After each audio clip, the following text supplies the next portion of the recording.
اعوذ باللہ من الشیطان الرجیم، بسم اللہ الرحمن الرحیم۔ اور اللہ ہی نے تمہارے لیے اپنی پیدا کردہ چیزوں میں سے سائے بنائے ہیں، اور اسی نے تمہارے لیے پہاڑوں میں غار بنائے ہیں، اور اسی نے تمہارے لیے کرتے بنائے ہیں جو تمہیں گرمی سے بچاتے ہیں، اور ایسے کرتے بھی جو تمہیں لڑائی کی تکالیف سے بچاتے ہیں۔ اسی طرح وہ تم پر اپنی نعمتیں پوری کر رہا ہے تاکہ تم فرمانبردار بن جاؤ۔ پھر بھی اگر یہ منہ موڑتے ہیں تو آپ پر صرف کھول کر پیغام پہنچانا ہے۔ نعمت خداوندی کی سب سے بڑی بشت محمد صلی اللہ علیہ وآلہ وسلم ہے کو پہچانتے ہوئے بھی اس کا انکار کرتے ہیں، اور ان میں سے اکثر کافر ہیں۔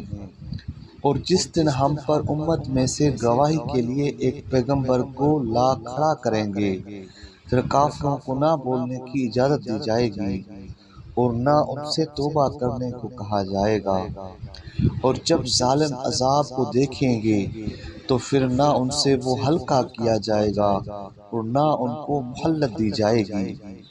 اور جب مشرکین اللہ کے مقابلے میں ٹھہرائے ہوئے اپنے شریکوں کو دیکھیں گے تو کہیں گے کہ ہمارے رب، یہی ہمارے وہ شریک ہیں جن کو ہم تجھے چھوڑ کر پکارا کرتے تھے۔ پھر ان کے بت ان کو جواب دیں گے کہ بے شک تم بالکل ہی چھوٹے ہو، ہمیں تمہاری عبادت کی کوئی خبر نہیں ہے۔ اس دن وہ اللہ کے سامنے اپنے اطاعت کا اقرار پیش کریں گے، اور جو بہتان بازی کیا کرتے تھے وہ سب ان سے گم ہو جائیں گے۔